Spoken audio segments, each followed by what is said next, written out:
Hi, I'm Rob St. Mary. I'm a Metro Detroit area writer and radio reporter, and I'm also part of the screening committee for the Freep Film Festival. And I'm very excited to be joined by several people that had a hand in both Kresge Arts in Detroit, one of the filmmakers who helped to make the film you just saw, as well as three people who are showcased in the film. Talk a little bit about their process as well. So looking forward to that conversation. And as you just saw on the screen, if you have questions or you want to add to the conversation, please feel free to do so using that hashtag. And we're glad you're here with us tonight for this screening from our various home offices and places of residence tonight. So it's very nice. As for introductions, can we have our guests join us and we can move on from there? So to start with Christina DeRoos, who is with Kresge Arts in Detroit.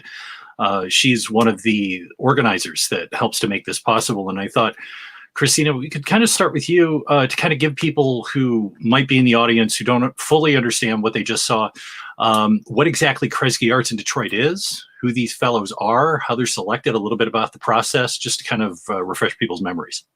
Of course. Yeah, absolutely. Thank you for the opportunity to everyone at the Freep Film Festival, just for keeping it going this year. We're really excited to be able to have an opportunity for this film to be seen.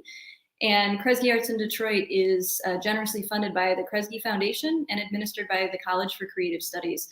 Among the awards that we have are every year 18 Kresge Artist Fellowships, which are no strings attached, $25,000 awards. And so the film highlights the work of the 2019 Kresge Artist Fellows.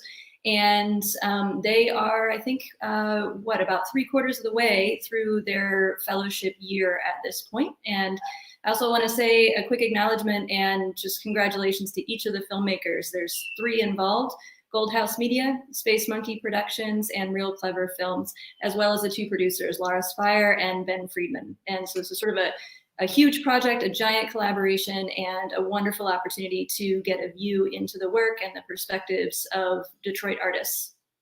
One of the things I always appreciated as a journalist is each year, and you show it in the film, is that shot of all of the artists, all of the fellows who have received that honor. And I remember getting the press release and the photo and the bios and everything. Can you explain the idea about going one further in creating this film? Sure. So for the first number of years, I think it was maybe the first 9 years of the program, we're now in year 12, there were shorts made about each of the fellows, and of course also the eminent artists. So we saw a 2020 Kresge eminent artist Marie Wu in the short at the beginning this evening. So about 3 years ago, I think it was, the filmmakers that we were working with at the time had the idea to pull this together into a feature. So we've been able to do that each year, and each year had different filmmakers. So it's really an insight into also who are the incredible filmmakers and artists in Detroit that are then collaborating with the artists who have received the awards. And of course, each year there's a different set of panelists who select the Kresge Artist Fellows, as well as the Gilda Award recipients. And so it really is a giant ongoing collaboration that happens, and a wonderful opportunity each year when the next set of fellows are announced to get insight into the practices, whether it's this year that we're showcasing was visual art and literary arts, 2020 fellows that we'll announce in June that will shine a light on individuals working in film, in music, as well as live arts, including theater, dance, and more. That's great. I'm hoping that you'll stick around, because at the end, I'd like to come back to you and talk a little bit more about the future of Kresge Arts in Detroit, especially in the time that we find ourselves in. And if that's okay with you, I'd like to move on and kind of talk a bit more about the film and some of the artists who are with us. So, Thad, you're one of the filmmakers who were part of this project, and I wanted to talk to you. It's my understanding that some of these shorts were done by you, some were done by, as you said, there's 3 filmmaking teams that were part of this. So give me an idea of what that process was for you to take all of this great material and to give it a structure, to take us from place to place and to really introduce us to these people. Yeah, I mean, it's such a big project that it took like three teams of filmmakers. So there's us, Real Clever, and then there's Justin and David with Space Monkeys, and Natasha and Kevin with Gold House, and it's been so fun collaborating and working together, and just like even just meeting all the artists. One of the things I wanted to ask you when I had a chance to watch it the first time is I noticed that we start off with photography, and specifically sort of a tinted photography, which to me seems sort of an older style of art. And we end obviously with Diana, Mother Cyborg on our screen, who is pointing towards the future. Did you realize that narrative when you were putting it together, or was there a certain idea that you came when it was time to sort of put these different artists next to each other, really give us a full view of these 18 different fellows? It's fascinating you say that, because like as we were doing them, like they're all individual pieces, and like we kind of just did them individually at first. Like that's how it's such a big project that it was impossible to conceive all of it when we just started like shooting and editing. But when we put them together, I didn't even then I didn't really think of it in that way until like this whole thing is happening, and I don't know, it's just a natural progression that we try to do. But yeah, I guess it's interesting to note that.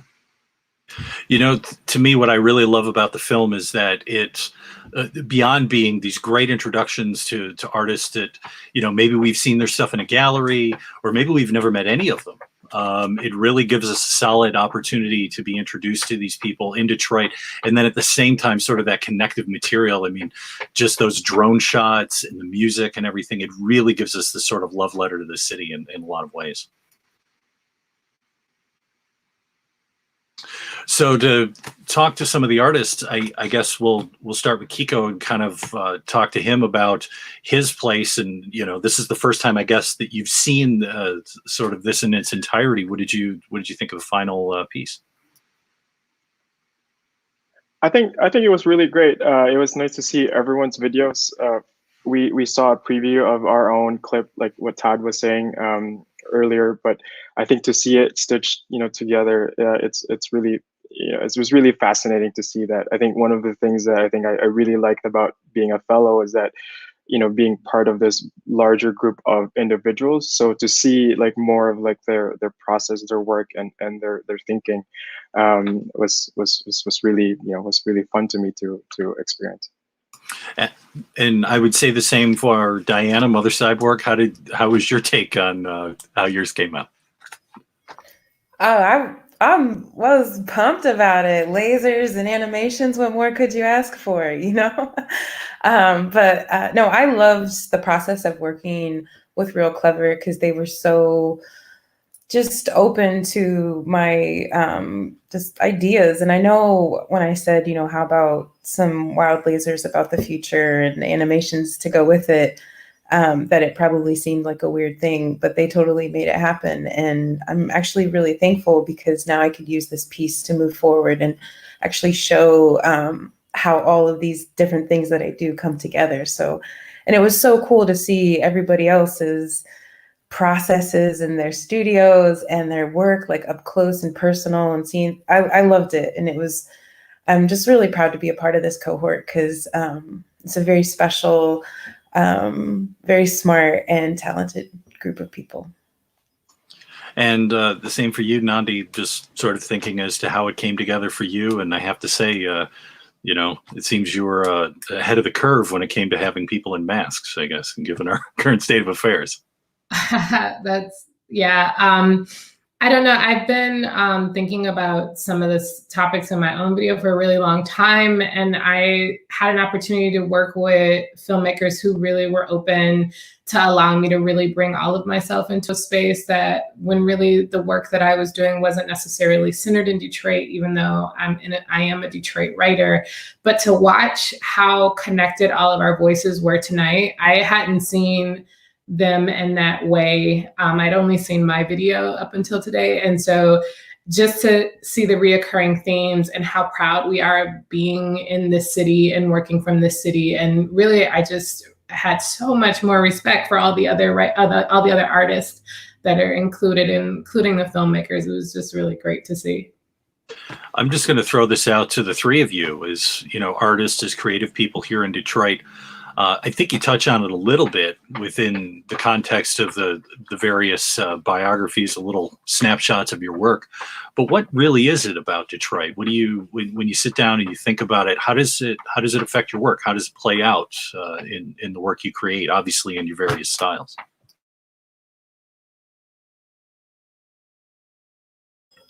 Well, for me, it's Detroit has shown me how you merge creativity alongside organizing and solution building towards necessity.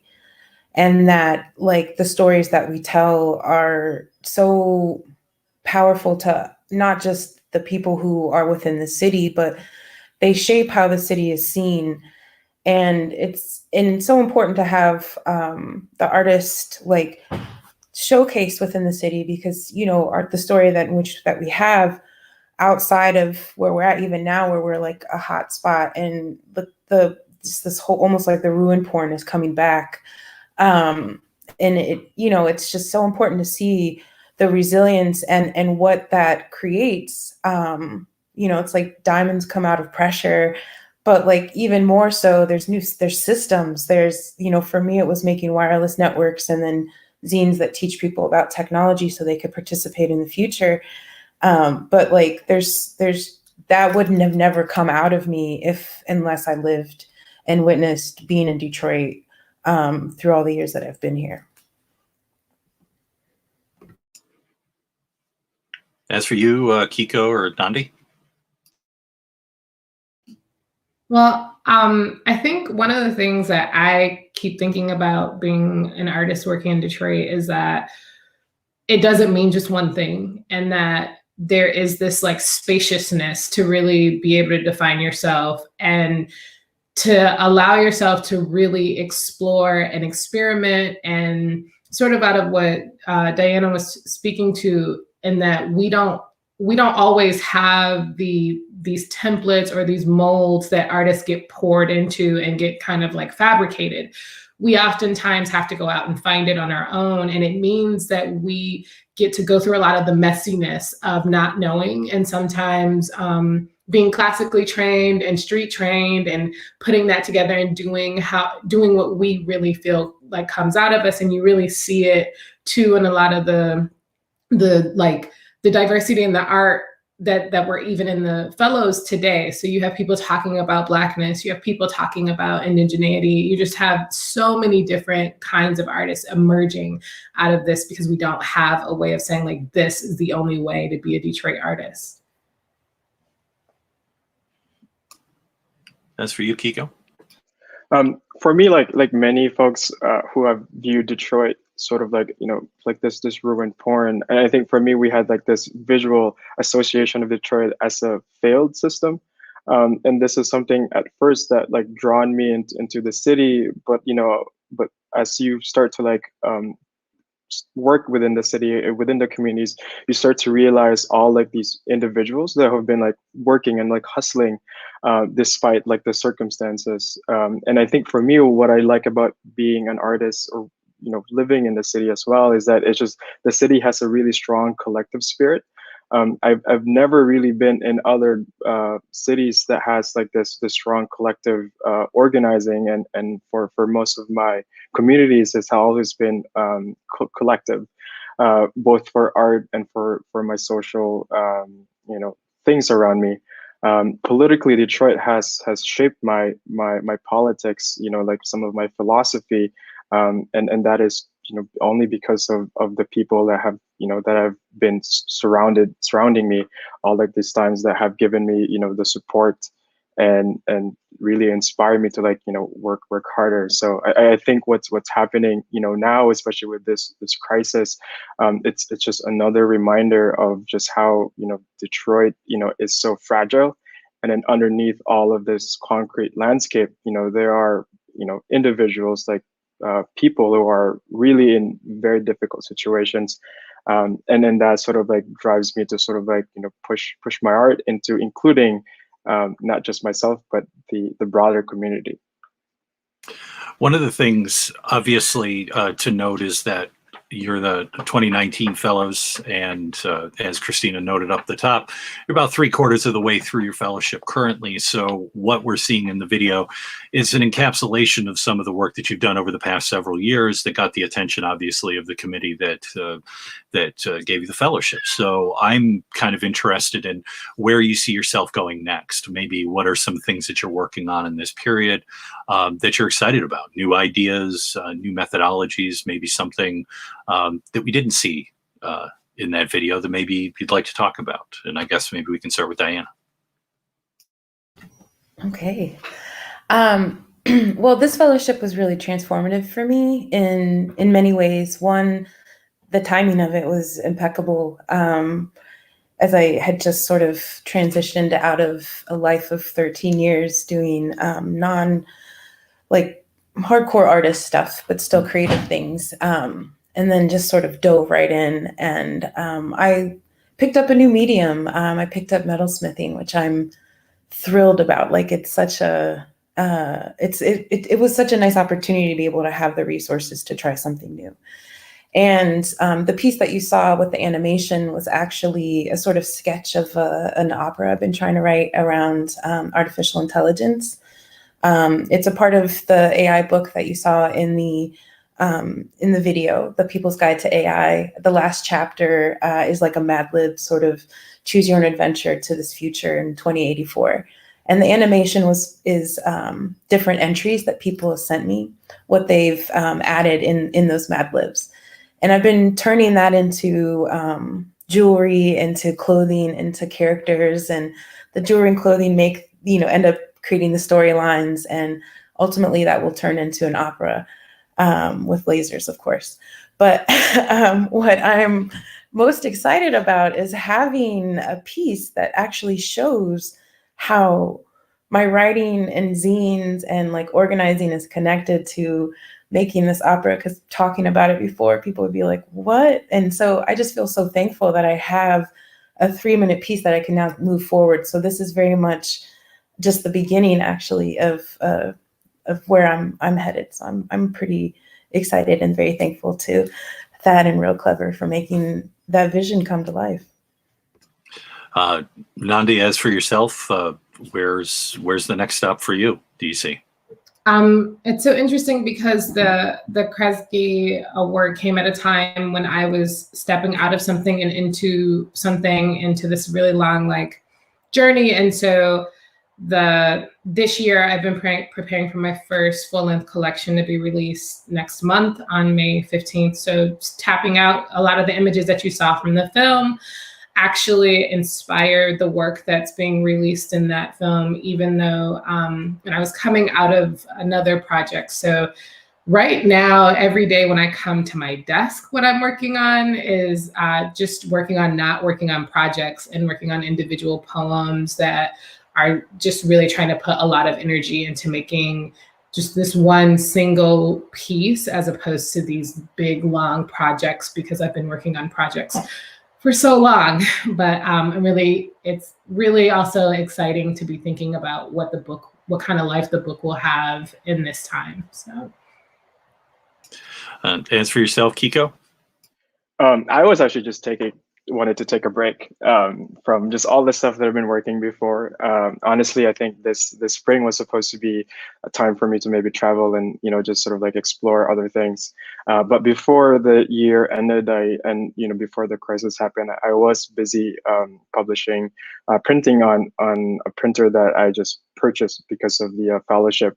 Unfortunately, I can't access my studio. So I think, because of the circumstance, I think I'm just really just doing my rest and be able to sort of like, tackle the things that I need to do with more research related into colonization, with Filipino colonization, and just, reading through a lot of the materials that I've gathered before the year ended. Now, one of the things that I wanted to talk about, and I think we'd be remiss not to talk about it when it comes to the arts, is the current state that we find ourselves in here with the pandemic and such things as that. And what's fascinating to me is that, as artists, the three of you, I think, are all doing work that obviously speaks to a lot of the structural issues that we're talking about here in Detroit that have led to a lot of the illness and death that we see around us, especially when I think about how everything has gone online in much stronger ways over the last several weeks. Leads me to think about Diana. I mean, as for your art, how do you feel that this time that we're in will change the work that you do, or in some way are there lessons that can be learned about how we can use AI and to make it more equal and obviously more fair than the real world that we find ourselves in as we continue to work in that space to improve things for people as well?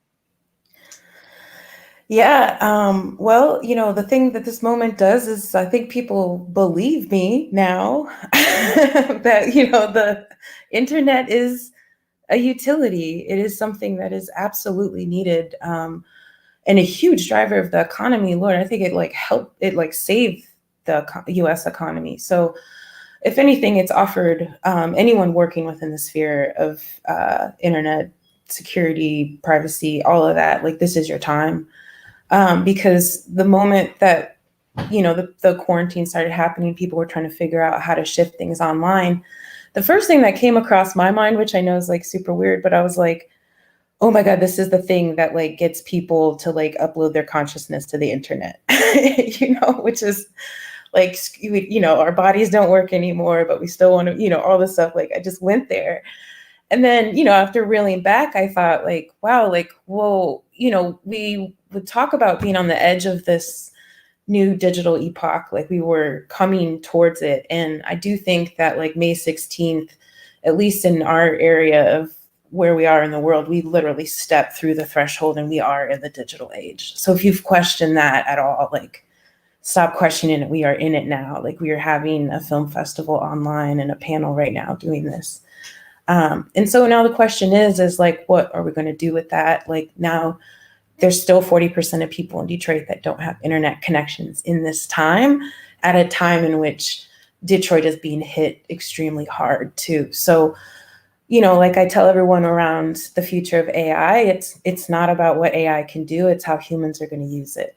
And so most of the issues around artificial intelligence stem within structural racism and within, current political systems that are broken. And if we aren't in a broken system, I don't know where we're at right now. And so I just, the one thing that's come to my mind, and I would love to just leave folks with, is that I do really think we have a choice at this moment, that we're we can move forward rebuilding as if nothing's happened. And then, at the end, perhaps what's fallen through the cracks falls and we'll try to save what we have. Or we can use this time to just shed all these things that don't work and really embrace the mutual aid that we're still seeing at scale and carrying that with us into a new future. And if anything else, just know that none of these platforms are safe or private, and there's still a lot of work to be done as we are now in this digital age. So that's my mother cyborg signing out comments. Sounds good. It's definitely things we all need to think about, most definitely. Nandi, wanted to ask from your aspect, how do you see things? How do you, it might be too early to say, but how is the current state of affairs affecting your work, getting you to think about maybe where you'll go next? So I think about this in a very individual and collective kind of way. On the very individual way, when things first started to shut down, 2 months before a book launch, you're a little worried. Okay. Then you're kind of scrambling and all of your events start to close. And I was thinking so much about oh, this wasn't going to be a thing that would last very long. But then it was very quickly that I understood that it would last for a long time. And while yes, the book launch is important to me, it's not as important as other things that have become, you start to really concentrate on what's really important. And so much like what Dee was talking about in terms of mutual aid, I've really seen the community come out for artists and really support artists in ways that we weren't doing before.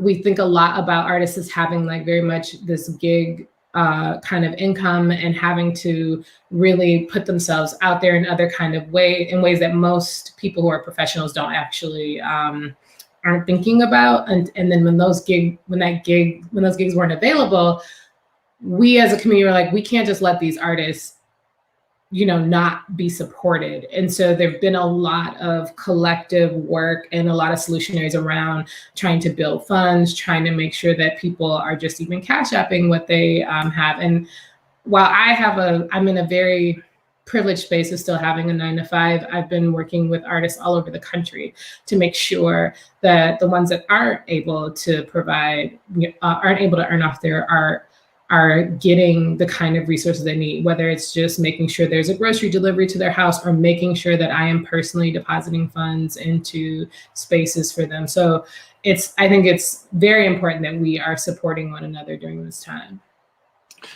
And Kiko, how do you see it for yourself this time, and maybe how you're handling it, and where maybe you go next, where you think this will take you in terms of your art? I think I would echo both what Nandi and Diana are talking about, but a lot of it too is that for me, like, this is also related to like the type of work that I do that revolves around politics and aesthetics. Is that like this would be the right time to really question your politics and to question like the systems that exist, and to think about both in long term and in short term, but really like try to figure out like what is important to your community and what is important to yourself.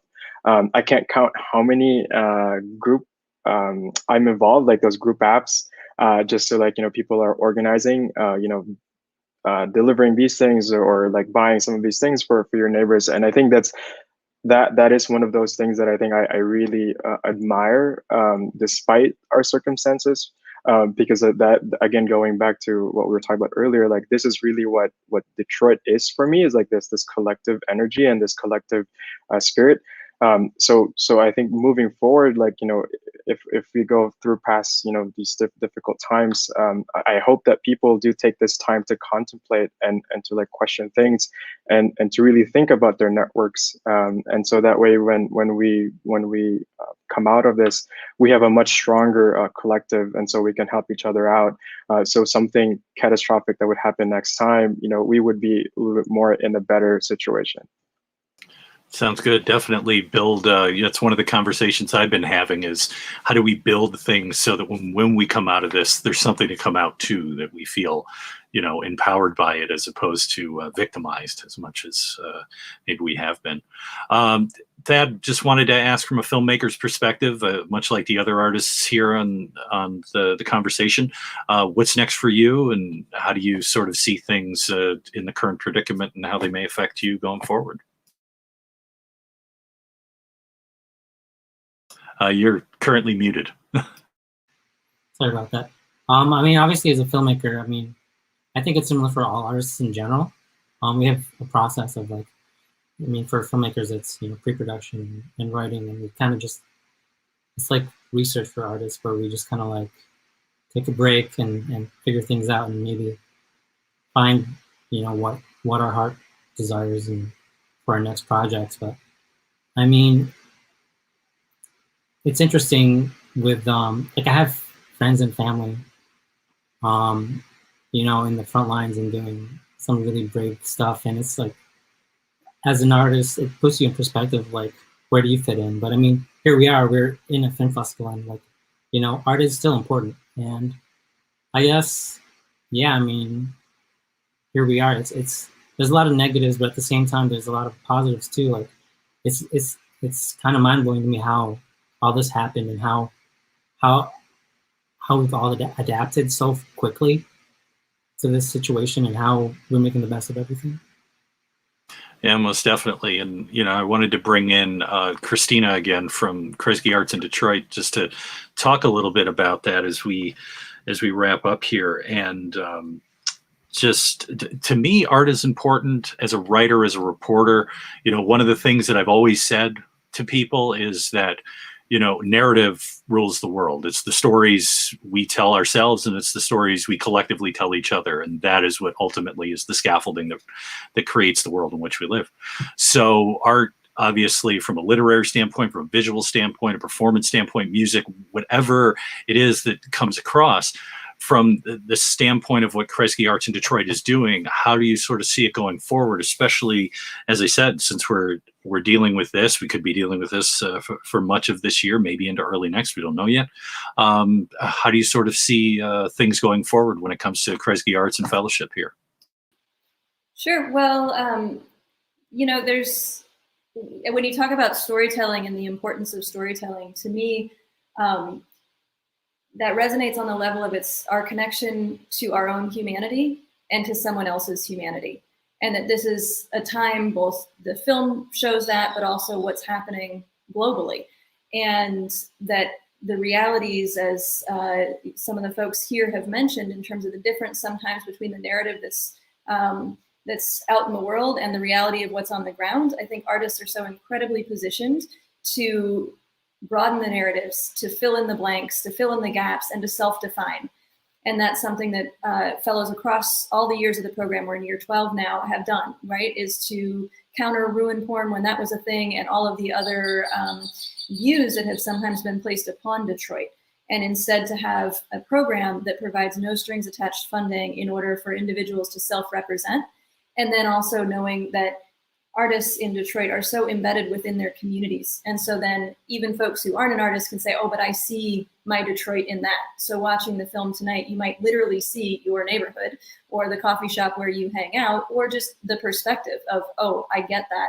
I connect with that humanity. So to me, you know, the following up also on what Thad was mentioning, there's never an there's never an or with art. It's not like, oh, should it be this or art? Or is this more important than art? It's always an and.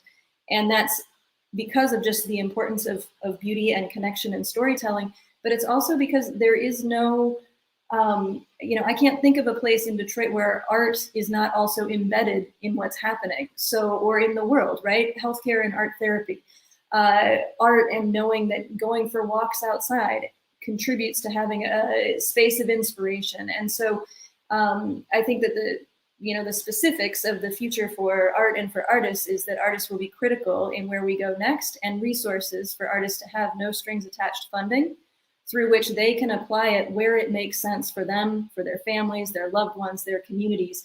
It's more important than ever. And that's always been a rare opportunity for artists to have no strings attached funding. And so certainly Kresge Arts in Detroit is committed to maintaining that. We will absolutely have the 2020 fellowships announced. So that'll be another 18 artists with $25,000 awards and 2 artists with the $5,000 Gilda Awards. In addition, in the near term, there are some things that we're taking some resources that we had already granted to us from the Kresge Foundation that we're repositioning. So we've been putting out some small stipends in the range of $150 initially to get out to the individuals who've already received awards over the first 12 years of our program, as just what could we do week 1, right? We just pivoted that and knew, like, let's just get some checks going. We've got next initiatives that are coming out this next week, probably I hope as soon as Monday.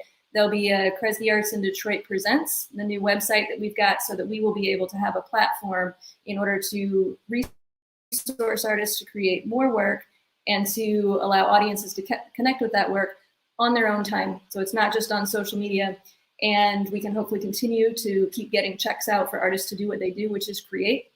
And as well, we're looking a little bit further down the line and trying to think of print forms and zines and offline forms to be able to balance what's happening as we're all looking at screens with being able to come up with some initiatives that actually connect us through objects in a safe way and in a way that will allow us to reflect on them when we are able to gather again, as a way of acknowledging that we're moving through a collective crisis, and for many a collective trauma. And we'll begin the healing when we come to what comes next. And so to be able to have moments to come back and reflect on, to figure out how we move from that point, is something we're also very much keeping in mind. For those who would like to learn more about those initiatives and how they can connect, what's the best way to connect with Kresge Arts in Detroit?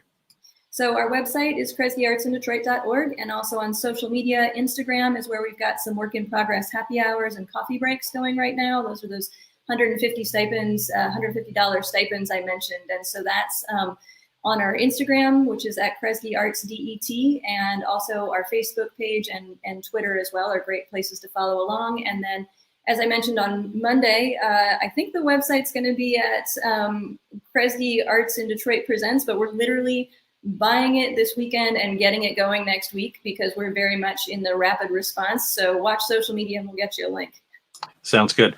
As a matter of fact, before I go, I'd love it if each of you took a turn and told folks where they could go. Maybe if you have online resources so that they can engage with your work and find out more about what you're doing. So if Diana would like to start first, we'll start with you. You can find me at mothercyborg.com, at mothercyborg everything. And yeah, maybe you see some lasers in the sky, and that's me. All right, so that's good. Nandi, would you like to add as well? You can find my info at nandicomer.com. I'm also at Nandi Comer at everything, Instagram, Facebook, and Twitter. And also, I mean, if you ever just really want to chat about the work, you can contact me through my website. Sounds good. Kiko, as for yourself?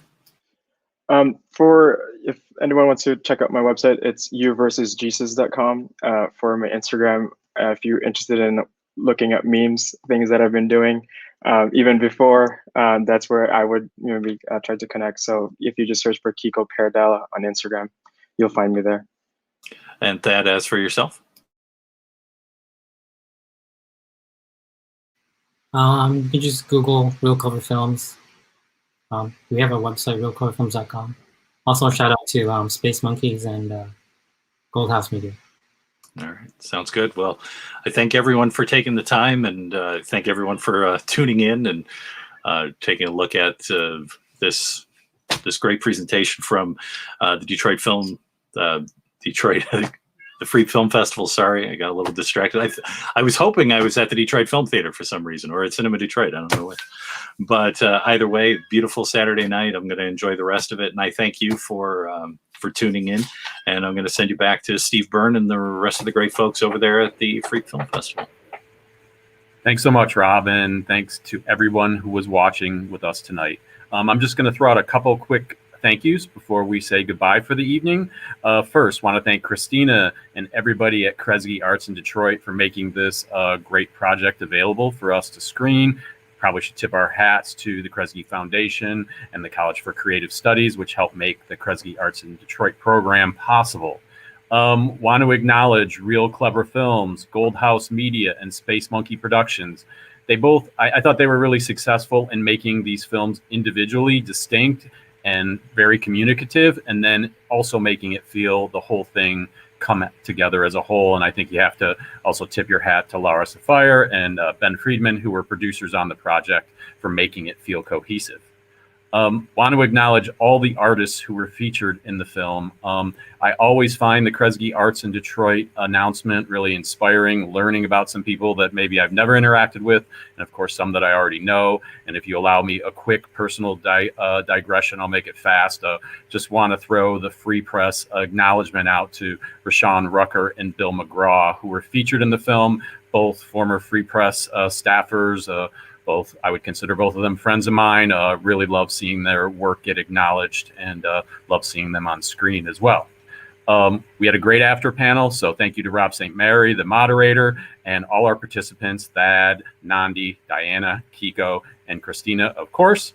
And last, I want to thank our presenting partner on tonight's screening, the Film Lab. It was great to see Laura and Josh. We can't wait to be out at the Film Lab. Once we can go safely, I strongly encourage everybody to check it out. It's in Hamtramck, opened in late 2019. Last thing before we go, just want to let everyone know we still have 2 more programs. They happen on Sunday afternoon and Sunday evening. If you want to check out the schedule and get direct links to the films, they're right below you on this screen. So again, thank you so much for attending Virtual Freep Film Festival. I hope everyone stays safe and healthy. See you tomorrow.